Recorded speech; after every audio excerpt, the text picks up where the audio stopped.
seat of power.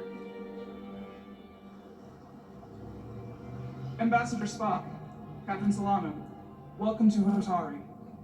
We are honored you've come. My name is Tylos Altaris, Minister of Diplomatic Affairs. The honor is ours.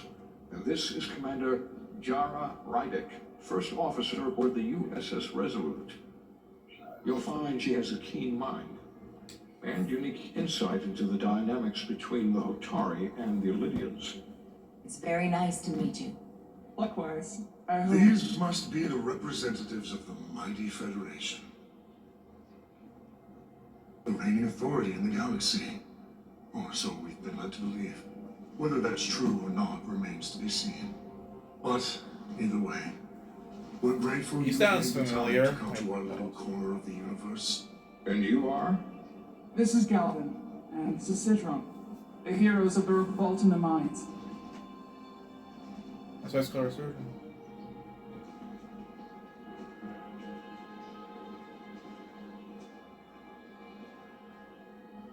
Let's hope this is the last time we ever have to come here. If you'll excuse me. He sounds familiar. I think we're about to begin. Did you hear the arrogance from that guy? I don't know what we're walking into here. That guy was something. He certainly seems full of himself. No missing that. You could probably see it from orbit. What a piece of work. Remember, we are here at their invitation. We must remain deferential whenever possible. Of course, but even that has its limits. Spock is half human. You should understand.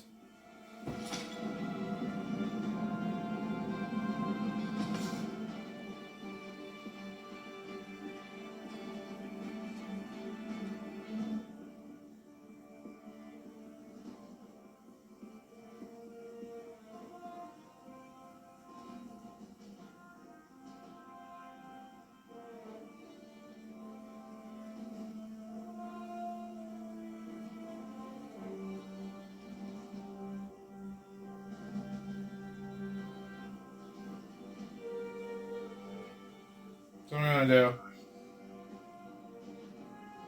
The difference.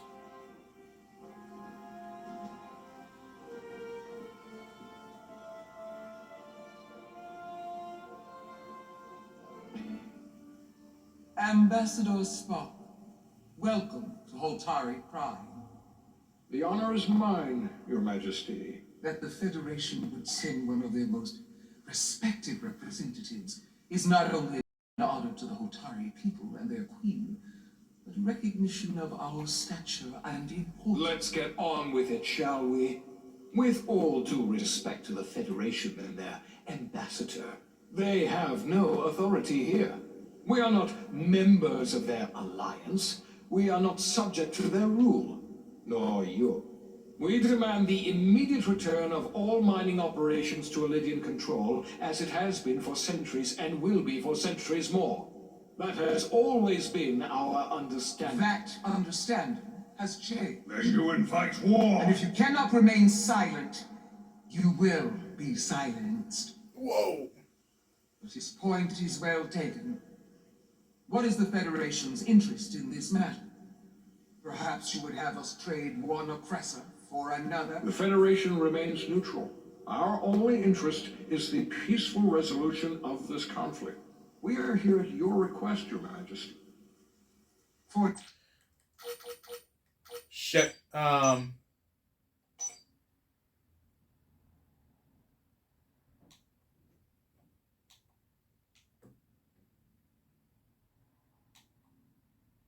now, I get the sense she's cut from the same cloth as Galvin. I thought they wanted us here. was there something you wanted to say, Captain? Oh, no. My apologies. And what about Bakovia? She's not part She can speak for herself, can she? Then let her.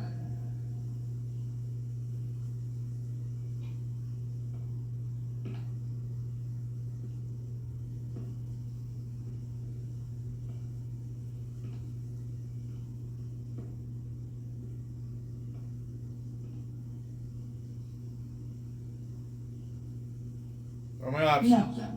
What is your name? Commander Jara Rydek, Your Majesty. Being a Kobliad, you would know better than anyone. Your people suffered brutal treatment at the hands of the Cardassians. Their injustice towards the Kobliad is as unimaginable as it is unforgivable. Not unlike how we have been treated by the Elydian. The Cardassians? So, the Elydians...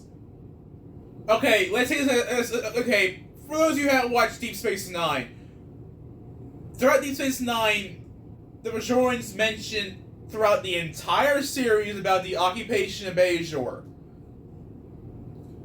So, in this case, the Elydians are Cardassians, and Atari are the Bajorans. The Cardassians came in with their advanced technology and helped out Bajorans. And in return, the Bajorans helped them as their labor force. However, over time, Cardassians enslaved the Bajorans on their own homeworld, which caused a revolt. Several resistance cells were created, and they eventually drew the Cardassians away, and the Federation came in to help them recover. Eventually, the Cardassians would try to regain control of Deep Space Nine multiple times, and eventually successfully did, only for it to be taken away from them again.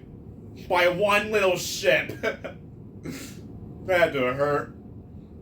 As much as they'd have you believe they are the victims here, remember it was the Hotari who attacked us. Hundreds of innocent Elydians were slaughtered without mercy in those The months. blood is on their hands, not ours. Quiet! If after all the Kobliad suffered, you finally had the chance to right that wrong, to get out from under their control, would you take, or would you negotiate peace?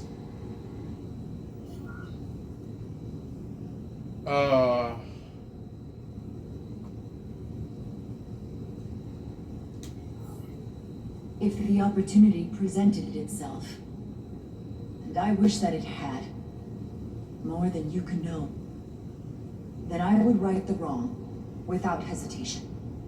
For the sake of the Kobliad, we suffered enough. Of course you would.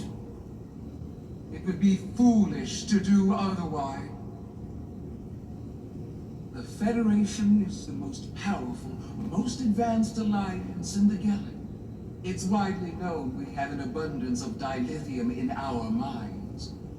And it's in your interest to secure a steady supply. Your Majesty, if I may. Ambassador Spock would have us believe you're here as a neutral party in the interest of peace. So why are you really here? I want the truth, not your Federation rhetoric. I'm sorry, Your Majesty, but it's really not my place to say what the Federation's interests might be. You are their representative. I am. But Ambassador Spock is better suited to address your concern. What they haven't said, but cannot deny, is the simple truth. The dilithium trade would not and will no longer exist without a Lydian involvement. We created it for the benefit of everyone, especially the Hotari. We've given them warp technology. We've let them share in the profits. We've made their lives infinitely better than before dilithium was discovered. All of that goes away if the Federation turns a blind eye to their treachery. That is enough of your lies. The Hotari are quite capable of running the mines.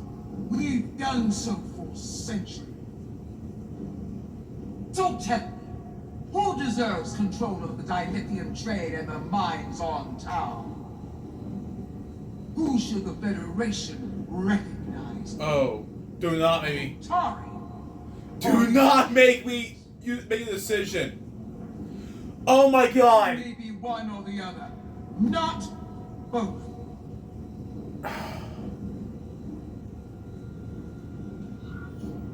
If I have to choose only one, then it would have to be the Hotar. Well said. How could the just and wise Federation make any other choice? This is an outrage. The Federation has lost all credibility. Mines are ours, and Lydia will not be deterred. We will take back our mines by any means And you necessary. will see more blood spilled. I am more than willing to address your concerns, Your Majesty. Yours as well, Representative.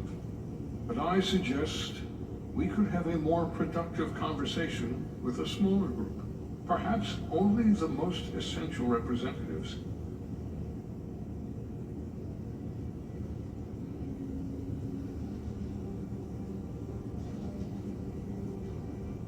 I suppose there is some sense to that.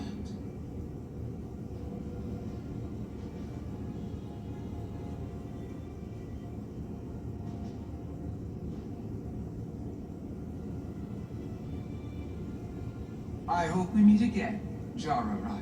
I'm saying this when I start investigating.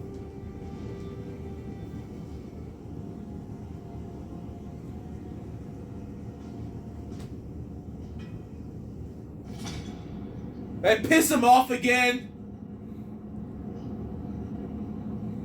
Spock and I will cover everything on the diplomatic front. You make nice with the locals and see if you can get some answers. We need to find out why the Hotari are so willing to risk war. What happened in those mines?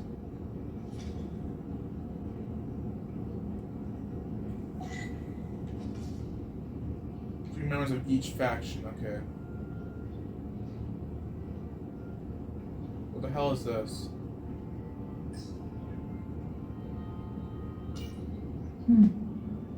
Soothing. It really is.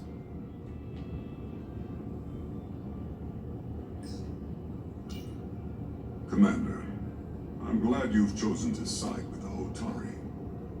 I knew the Federation would see through the Illidians' baseless claims and protect the interests of my people. The Hotari have suffered enough at the hands of the Illidian. I couldn't agree more. I assume you were there the day that the mines were seized from the Illidians. Not seized, reclaimed, and restored to their rightful owners. Yes, I was there. We had to be decisive, before the Illidians could even realize their worst nightmares upon them. Did you have help from someone else? Hotari stands alone against the Illidian forces. Arrogance. We don't need help from anyone. They respect one thing above all else, and that is force. The greater the force, the more certain the outcome. Any talk of making peace is just that, and worth little without the strength to secure it. Which makes me wonder about your ship, the Resolute. Undoubtedly the Federation's finest warship. Oh, you're right. Ready to contend with anything the Illidians might have in store. Or is that not true? Maybe I've misjudged it. I wouldn't say state of the art, but the Resolute is plenty capable and can hold its own against just about anything. I'm willing to bet the Resolute was in the Dominion War. I'm willing to bet that. Let's hope so. Because at the moment, it's the only thing preventing them from wiping us off the map.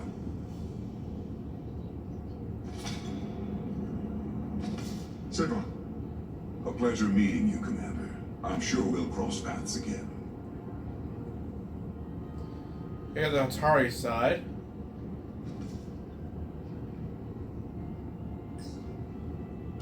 Commander Rydek, I'm encouraged to see the Federation supporting my people.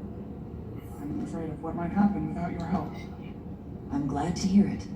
I just hope you're not the only one who feels that way. I apologize for that. These are unusual times, to say the least. Much has changed. I saw you speaking with Sidron, our national hero. I'm curious, what did he say? He seems to be of the opinion that negotiating for peace is a waste of time. Because force is the only blunt instrument he understands. He's a miner, not a diplomat. For the first time in our history, the Hotari have the upper hand. We see ourselves as strong. I think I have 4 fingers. New voices have risen up. Old voices shouted down. Calvin and Sidron have become national heroes. Now they have the Queen's ear. Better or worse, depending on your perspective. I get the sense you don't exactly trust them. I don't trust their instincts, which are leading us to war. My fear has been that the Illidians will launch an attack and crush us. You've seen their starship, no doubt. They could have retaken the mines whenever they wanted to, but it never happened. And as strange as this may sound, I'd almost say they're afraid. I just don't know what they're afraid of. It's still the same bluster and bravado you would expect from them. But it has no teeth. Like they're afraid of what might happen. Do you think it has something to do with the ion storm? Right now, it's stronger than ever, isn't it? It's entirely possible. I'm not a scientist, but I do know the storm has knocked out all kinds of systems. So maybe the Lydians weren't willing to risk their ships given all the interference. I think they're right. Since the day of the revolt, Galvin has seized control of the mines and restricted all access. No one's allowed without his personal authorization. And they've taken over a section of the palace with just as much secrecy and security. I'm told it could be something they brought back from the mines.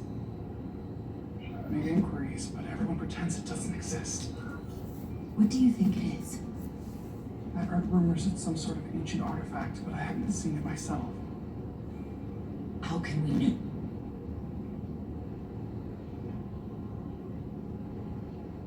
I'd better see what's happening.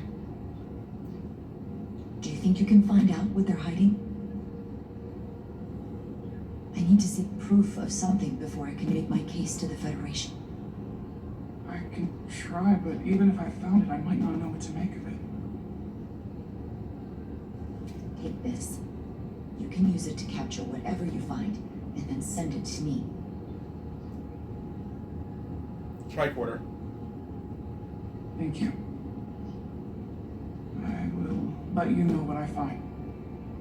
And I look forward to our meeting again.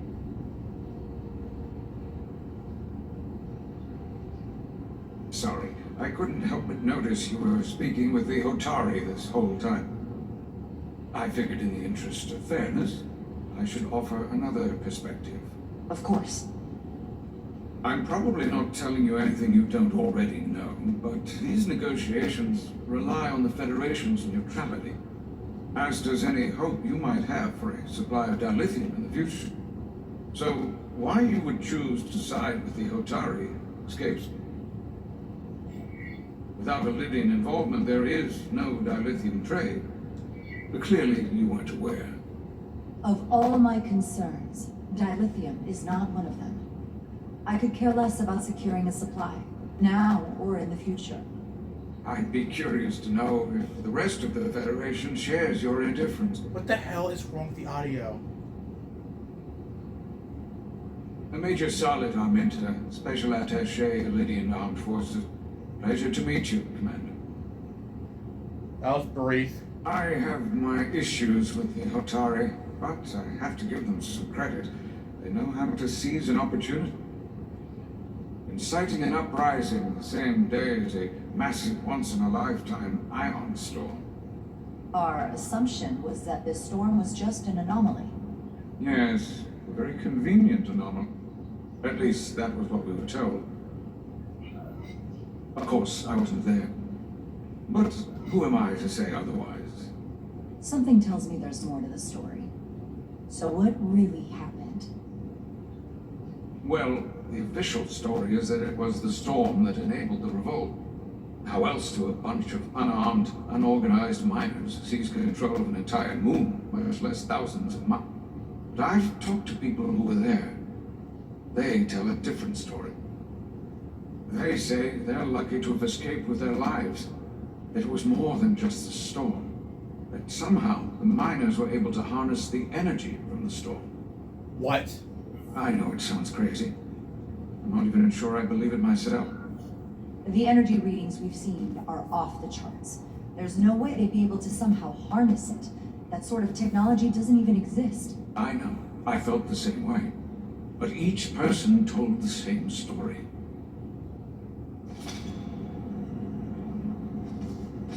If you'll excuse me, Commander Ryder.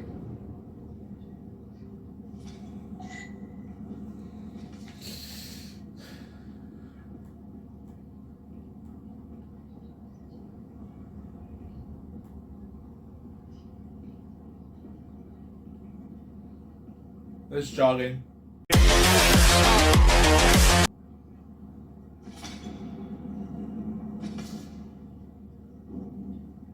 Well, that was a disaster. What happened? The Hotari refused to concede anything, so the Illidians stormed out. The Hotari did not invite us here as peacekeepers. I hope your efforts were more fruitful than ours.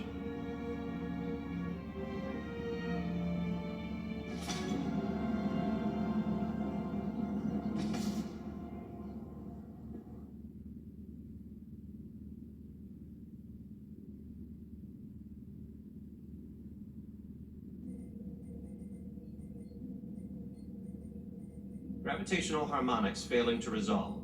Warp bubble stability degrading. Increase output to maximum. Increasing warp output to maximum. It's happening again.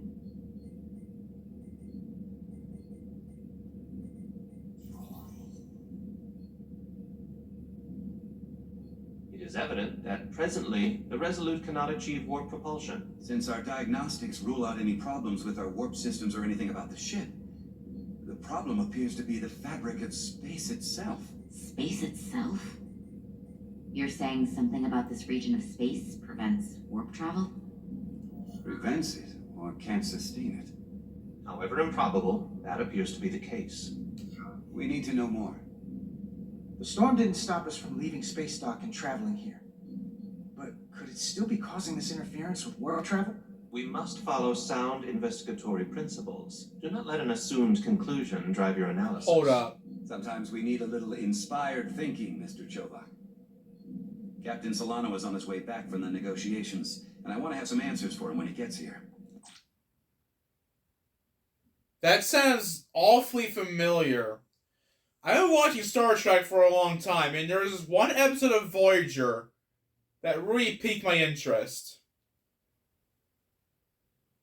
And Star Trek Voyager, while in the Delta Quadrant, of course, because the entire series takes place in the Delta Quadrant, Voyager encountered Omega particles.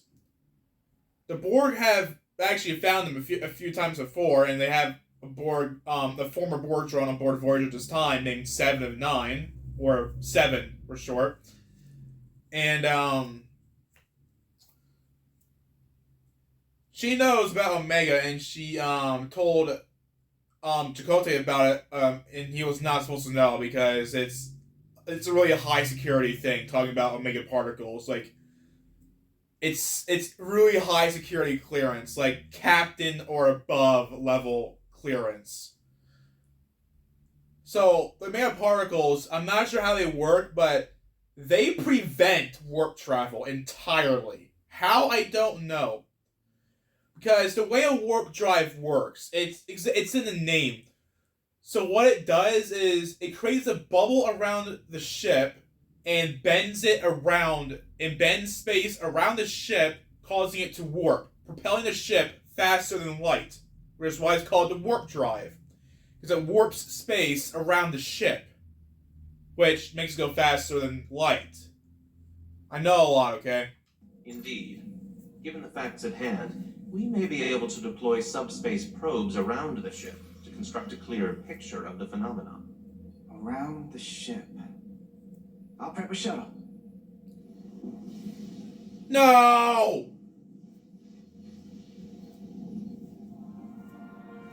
Scientific method.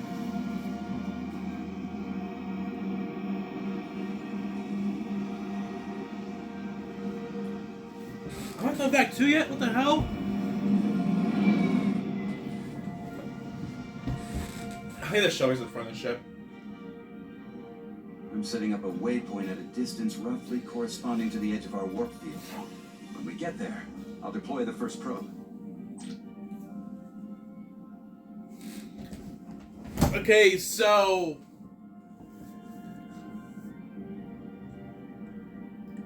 right trigger to fly forward, left trigger to reverse, right toggle to turn, left toggle to strength.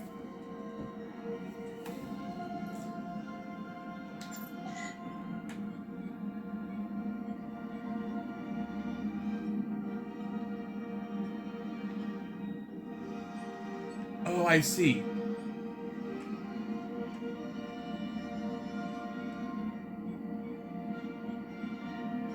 Commander Westbrook, the Resolute systems are calibrated to receive the probe's readings. We are standing by to reproduce the warp field collapse after the first probe is deployed. Thank you, Mr. Chovak. We'll be in position shortly.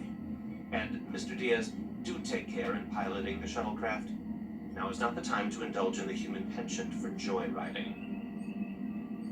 Vulcans. Never any Chovak fun. probably isn't such a fun guy to work for, huh?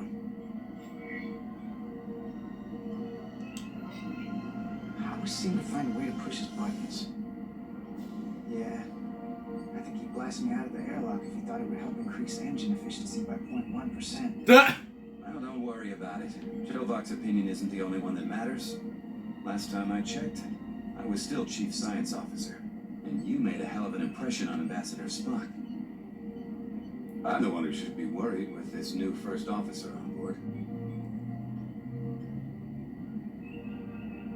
Well, Spock actually was a chief science officer on board the Enterprise in the 23rd century. Almost there. I was trying to crash and murder somebody. That's going to be the person sitting next to me. This is far enough.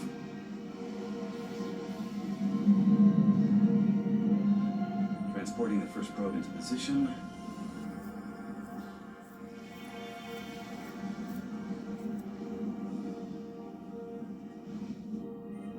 Westbrook here. The first probe is deployed. Understood. We are reading it. We are about to replay the simulation.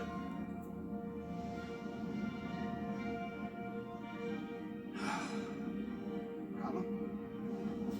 I just can't get a handle on her. Commander Rydek. She rejected my plan to use a deflector pulse against the storm surge. But on the other, she did listen to my advice and used the whole polarity trick to get you through that excursion alive. I'm not saying there's anything wrong with the new XO. I'm sure she's a fine officer, even if we don't see eye to eye. But she didn't go through what the rest of us did. You know that. And it's hard to figure out why she'd be the one Solano chose instead of, well, one of us. I've heard some good things. You should at least give her a chance. I'll take that under advisement. Test is running. Warp field collapse in 3, 2, 1, mark. What the hell? Whoa! Oh. All right, that is definitely a problem with the fabric of space. We need to get another probe out there. What the hell was that? That's not normal. Points of data, the Resolute and the probe. We've managed to get an interference pattern. I'm setting a waypoint to a particularly strong area of interference. We'll deploy the second probe there.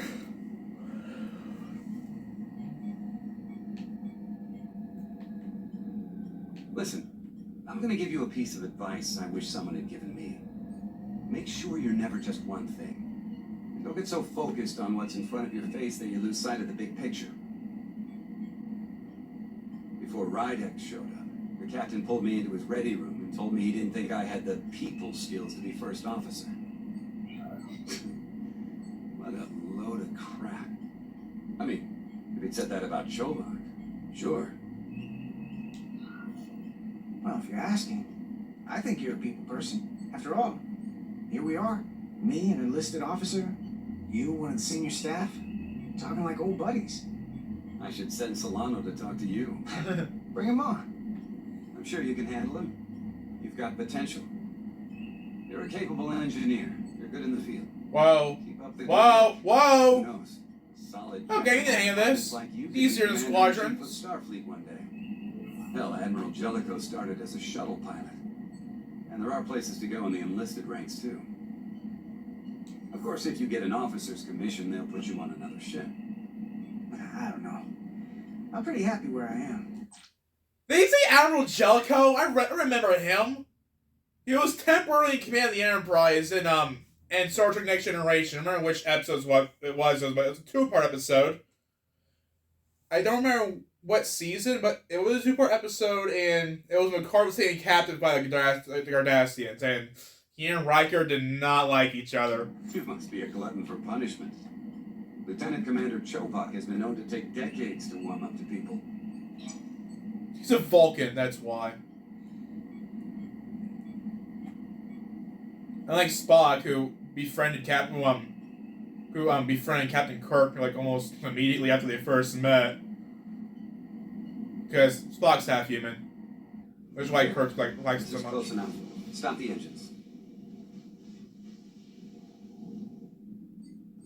Deploying the probe. Westbrook to Commander Chovak. We're ready for another sampling of data. Very good. Running the simulation again. Warp field collapse in 3, 2, 1. On. What the hell? There it is again. I saw it. It seems to be directional. Well, what about the scans? Anything?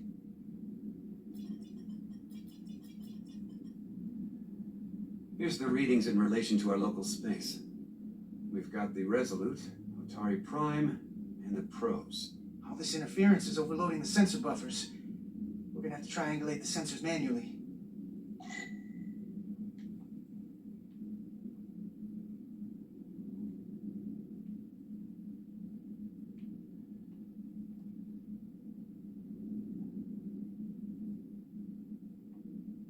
Class L?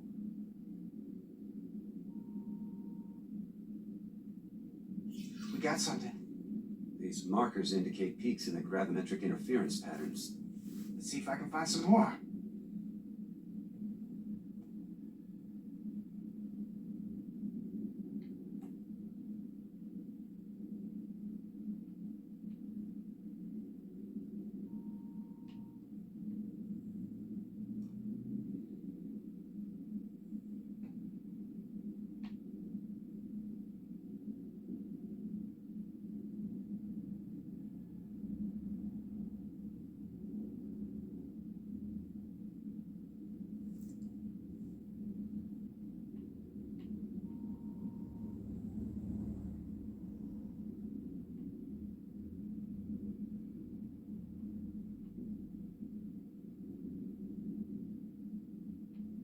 Just scanning.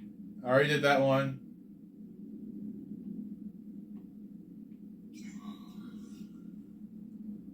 Hold up. This is coming from the moon. A beam that blocks warp travel. Aimed right at us. Someone is doing this intentionally. I don't know how they're doing it. This is like nothing I've ever seen.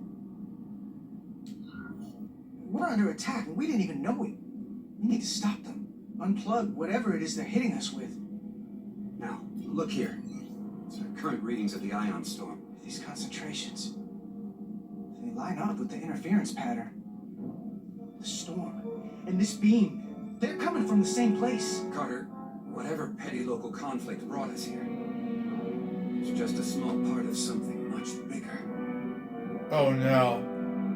What did they find? It's not Omega. That's for sure.